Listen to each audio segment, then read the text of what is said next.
Sir एक सवाल है। हाईकोर्ट के फैसले के बाद 326 लोगों की नियुक्ति को अवैध करार कर दिया गया। अभी वो अवैध रूप से जॉब पर हैं। सरकार ने अभी तक किसी तरह का आदेश जारी नहीं किया है, किसी तरह का नोटिस जारी नहीं किया है। क्या ऐसे ही चलते रहेगा या फिर इस पर भी कोई कानूनी कार्रवाई या फिर कानूनी लड़ाई लड़ी जाएगी? देखिए वैध ही नहीं है। फिर भी वो लोग तो ड्यूटी पे हैं, अपना देखिए सारा ये काम अब काज कर रहे हैं, सरकार देखिए काम ले रही है। देखिए ये सरकार के ऊपर निर्भर करता है कि हाईकोर्ट में अपने आदेश में ये भी कहा है कि फ्रेश मेरिट लिस्ट जारी किया जाए। ये कैसे हो सकता है सर, जबकि जेपीएससी का सभी तरह के मार्क्स जो हैं पब्लिक डोमेन में हैं, प्राइवेसी नाम का कोई चीज़ रहा नहीं है। जबकि चैलेंज ये भी शायद किया गया था कि परीक्षा अवैध है, फिर से परीक्षा कराया जाए। आखिरी सवाल एक लेंगे, यहाँ पर थी छात्रों की इंसाफ की जो आपने लड़ी। हाईकोर्ट ने अपना फैसला दे दिया है। इसके पहले भी इसी तरह के कई मामले आए थे, कोर्ट ने फैसला दिया था, गड़बड़ियाँ पाई गई थी, लेकिन नियुक्तियाँ अभी भी लोग काम कर रहे हैं। तो अब छठी जेपीएससी मामले में जो रिसेंट फैसला आया है, अब इन लोगों को कैसे आगे न्याय मिलेगा? क्योंकि दूसरे लोग या फिर सरकार इसको ऊपर तक ले जाएगी, सुप्रीम कोर्ट भी लड़ेगी। देखिए मैं छठी जेपीएससी गड़बड़ी मामले को लेकर झारखंड हाईकोर्ट ने बड़ा फैसला दिया। राज्य सरकार द्वारा नियुक्त किए गए पास हुए सभी अभ्यर्थियों को अवैध घोषित कर दिया गया। आज कई दिन गुजर गए हैं, बावजूद उसके यहाँ पर इन पर अभी तक कोई कार्रवाई नहीं हुई है। इस तरह के अब तक कितने मामले हैं और इस पूरे मामले पर आगे क्या होगा, इसी पर आज हम बात करेंगे। पूरे मामले को देखने वाले जो वकील हैं अजीत कुमार, झारखंड हाई कोर्ट के, जो झारखंड हाई कोर्ट के पूर्व महाधिवक्ता रहे हैं, इनसे हम बात करेंगे। सर लोकल खबर में आपका स्वागत है। जी प्रणाम। सर बताएंगे, सबसे पहले तो यही जानना चाहेंगे कि ये जो छठी जेपीएससी का जो आदेश आया है, नया आदेश जो आया है, जो 7 तारीख को आया है, इसमें क्या कहा गया है? देखिए न्यायालय के आदेश में जो कुछ कहा गया है, उसे समझने से पहले पूरे विषय को समझना सही होगा, क्योंकि बहुत सारे आवेदन और जिन रिट याचिकाओं में जो संबंधित बहुत सारे आवेदक थे, उनके विभिन्न विषयों के बारे में जानना होगा और विभिन्न रिट याचिकाओं में जो विषय निहित थे और अनेकों प्रकार के जो आवेदक थे, उनके अपने अपने जो क्लेम्स थे या उनके चैलेंजेस थे रिट में जो उन्होंने प्रेयर के तौर पे लिया था, वो 2-3 प्रकार का था। पहला तो आपत्ति जो प्रिलिमिनरी परीक्षा के तत्काल बाद लोगों ने उठाई थी, वो ये था कि प्रिलिमिनरी एग्जामिनेशन का जो रिजल्ट हुआ था, उसमें आरक्षण का लाभ कुछ वर्गों को नहीं दिया गया था। वो विषय पीटी और मेंस के बीच में धीरे धीरे कुछ एक न्यायाधीशों के कारण और कुछ एक मामले जो डिसमिस हुए थे, उस वजह से वो मामला गौन हो गया था। अभी आप देख रहे होंगे कि कुछ एक मामले माननीय डिवीजन बेंच के सामने में ऐसे चल रहे हैं। बहरहाल ऑनरेबल सिंगल बेंच जो एकल पीठ है, उसके सामने में लगभग 16-17 मामले थे और अनेकों परीक्षार्थी या अनेकों कैंडिडेट्स जो हैं, वो ग्रुप में उन्होंने फाइल किया था। इन 16 आवेदनों में उनके नाम थे और उन लोगों ने पेपर 1 की मार्किंग के संबंध में आपत्ति उठाई थी। पेपर 1 के संबंध में आपत्ति, मैं कहूँगा एक महत्वपूर्ण आपत्ति थी लोगों की, और उस पर मैंने न्यायालय के समक्ष बहस भी की थी। तो पेपर 1 की आपत्ति ये थी परीक्षार्थियों की कि पेपर 1 के साथ शर्तें जो लगी थी, उसमें शर्त पहली थी कि वो पेपर 10वीं कक्षा के स्टैंडर्ड का होगा। तो जाहिर है कि उस शर्त के मुताबिक भी यदि जेपीएससी की परीक्षा हो रही है, जिसका स्तर काफ़ी ऊंचा होता है, और स्टेट एडमिनिस्ट्रेटिव सर्विस या स्टेट लेवल सर्विसेज में जो नियुक्त होंगे, जो क्लरिकल जॉब तो नहीं है, एक एडमिनिस्ट्रेटिव जॉब है, और ऑफिसर क्लास 1 का जॉब है, तो 10वीं परीक्षा का स्तर क्यों होगा? क्या 10वीं परीक्षा का स्तर का पेपर फ्रेम करके किसी स्टूडेंट या किसी परीक्षार्थी के स्किल की जांच की जाएगी? तो आमतौर पे इस शर्त से ही जाहिर है कि 10वीं परीक्षा के स्तर का पेपर रखने का मतलब यह है कि परीक्षार्थी जो है या कैंडिडेट जो है वो अन्य विषयों में स्किल्ड है, चाहे वो इंजीनियरिंग का विषय हो, एग्रीकल्चर का विषय हो, इकोनॉमिक्स हो, हिस्ट्री हो, उसमें वो दक्ष है। परंतु हिंदी भाषा और अंग्रेजी भाषा का जो पेपर 1 का पेपर था, उसमें वो व्यवहारिक ज्ञान उसको होना चाहिए, उसकी दक्षता जांच नहीं होनी थी उस पेपर से। दूसरी शर्त जो पेपर 1 के साथ लगाई गई थी वो यही था जो मैंने अभी जस्ट कहा आपको। वो ये लिखा हुआ था स्पष्ट तौर पे कि इस पत्र का आशय, इस पत्र का महत्व जो है वो परीक्षार्थियों के व्यवहार ज्ञान की जानकारी प्राप्त करने के लिए ही सिर्फ है। तो परीक्षार्थी जो अपीयर कर रहे हैं, हो सकता है कि वो रीजनल लैंग्वेज में पढ़ाई किया हो या हिंदी मीडियम से पढ़ाई किया हो और बिल्कुल हिंदी मीडियम से पढ़ाई किया हो और उसकी दक्षता अन्य भाषा पे हो, परंतु अंग्रेजी का बहुत ज़्यादा ज्ञान नहीं है या हिंदी का बहुत ज़्यादा ज्ञान नहीं है। भाषा का एक अलग से भी पत्र था, वो 150 अंक का पत्र था।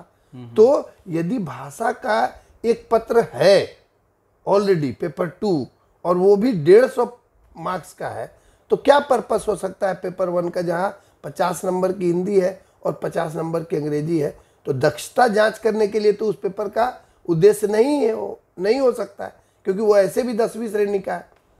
तीसरी शर्त जो पेपर 1 के साथ थी वो उसमें स्पष्ट लिखा था कि यह सिर्फ क्वालिफाइंग होगा।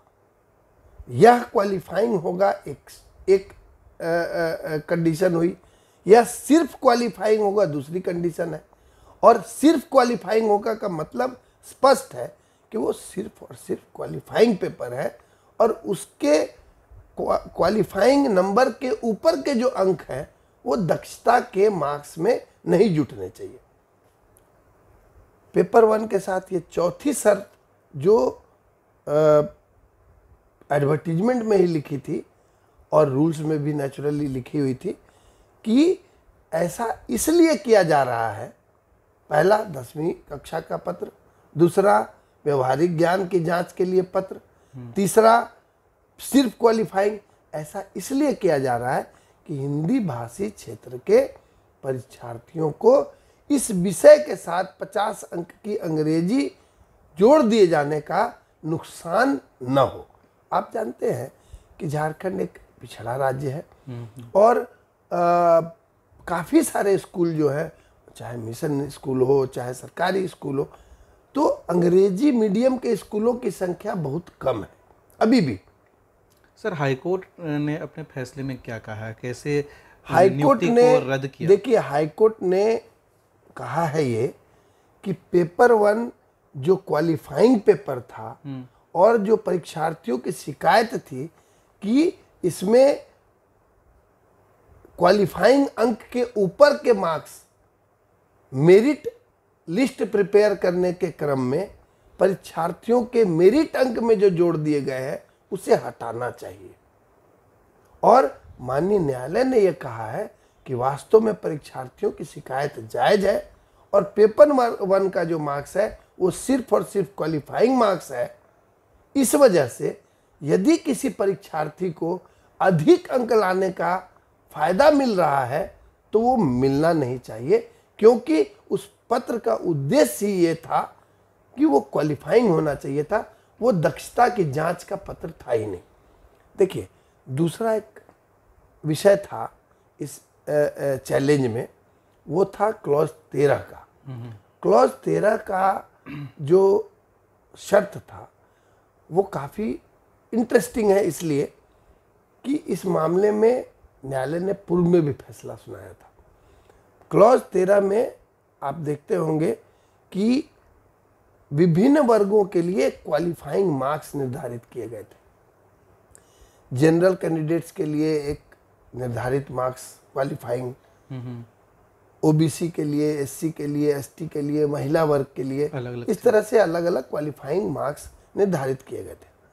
और सबसे बड़ी शर्त जो क्लॉज 13 में लिखी गई थी वो ये थी कि ये शर्त जो है ये प्रारंभिक परीक्षा और मुख्य परीक्षा में समान तौर पे लागू की जाएगी, समान तौर पे लागू होगी।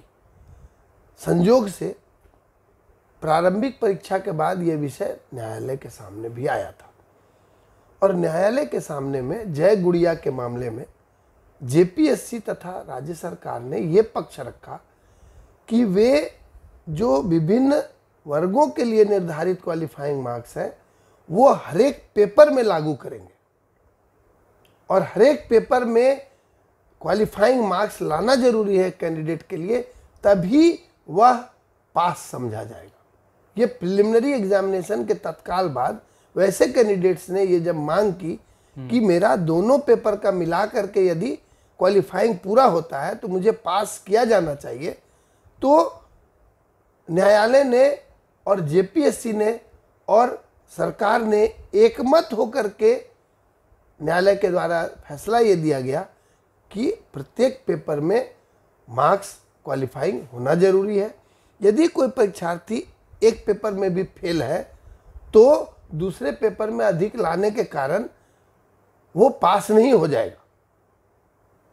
ऐसा पक्ष रखने के पीछे जेपीएससी तथा राज्य सरकार के द्वारा माननीय सर्वोच्च न्यायालय के तानिया मलिक के केस का जो है रेफरेंस लिया गया था न्यायालय के सामने, और तानिया मलिक के केस में भी यही फैसला सुनाया था माननीय सर्वोच्चतम न्यायालय ने कि चूंकि एक दक्ष परीक्षा के लिए एक ऊंचे पद के लिए नियुक्ति होती है तो ये अपेक्षित होगा कि हर एक छात्र जो है या हर एक परीक्षार्थी है वो हर विषय में ज्ञान रखता हो। यदि मान लीजिए मैं फॉर एग्जांपल बताता हूँ, यदि कोई छात्र जो है इकोनॉमिक्स के पेपर में, जो कि आवश्यक पेपर है यदि वो फाइनेंस सर्विस में जाना चाहता है, तो यदि वो इकोनॉमिक्स में 15 मार्क्स लाता है और दूसरे पेपर या तीसरे पेपर में उसको मार्क्स 75 या 80 आता है। सर एक सवाल है, हाईकोर्ट के फैसले के बाद 326 लोगों की नियुक्ति को अवैध करार कर दिया गया। अभी वो अवैध रूप से जॉब पर हैं। सरकार ने अभी तक किसी तरह का आदेश जारी नहीं किया है, किसी तरह का नोटिस जारी नहीं किया है। क्या ऐसे ही चलते रहेगा या फिर इस पर भी कोई कानूनी कार्रवाई या फिर कानूनी लड़ाई लड़ी जाएगी? देखिए एक बात मैं बताता हूँ, माननीय न्यायालय ने पेपर 1 के संबंध में ये कहा कि पेपर 1 के क्वालिफाइंग मार्क्स के ऊपर के मार्क्स को नाहक जोड़ करके परीक्षार्थियों को लाभ पहुंचाया गया। माननीय न्यायालय ने यह भी कहा कि यदि कोई परीक्षार्थी किसी विषय में फेल है और समेकित तौर पे अन्य पेपर का मार्क जोड़ करके उसे पास मान लिया गया, तो जेपीएससी के द्वारा लिया गया पूर्व में जो पक्ष है, जो जय गुड़िया के मामले है, उससे विरोधाभास है, जो नहीं होना चाहिए। माननीय न्यायालय ने मेरे मुताबिक सही पाया है, परंतु माननीय न्यायालय ने अपने आदेश में ये कहा कि सारी नियुक्तियां जो है वो नलिटी है, अवैध है। माननीय न्यायालय ने जब तत्कालिक तौर पे यह आदेश ही दे दिया है, अपने आदेश में ही कह दिया है कि नियुक्तियां अवैध है, उसके बाद मेरी समझ में यह आता है कि जब तक इस आदेश पे किसी उच्चतर न्यायालय का स्थगन आदेश पारित नहीं होता है तो माननीय न्यायालय का आदेश स्वतः लागू हो चुका है। यदि कोई नियुक्ति अवैध डिक्लेयर की जा चुकी है, नलिटी डिक्लेयर की जा चुकी है, तो वो नियुक्ति नहीं है, उस व्यक्ति के द्वारा की गई सर्विस अभी वैध ही नहीं है। फिर तो भी वो लोग तो ड्यूटी पे हैं, देखिए ये अब ये देखिए काम ले रही है। देखिए सरकार के ऊपर निर्भर करता है। हाईकोर्ट में अपने आदेश में ये भी कहा है कि फ्रेश मेरिट लिस्ट जारी किया जाए। ये कैसे हो सकता है सर, जबकि जेपीएससी का सभी तरह के मार्क्स जो हैं पब्लिक डोमेन में हैं, प्राइवेसी नाम का कोई चीज़ रहा नहीं है। जबकि चैलेंज ये भी शायद किया गया था कि परीक्षा अवैध है। फिर से परीक्षा कराया जाए। देखिए, एक आखिरी सवाल एक लेंगे, यहाँ पर थी छात्रों की इंसाफ की जो आपने लड़ी, हाई कोर्ट ने अपना फैसला दे दिया है।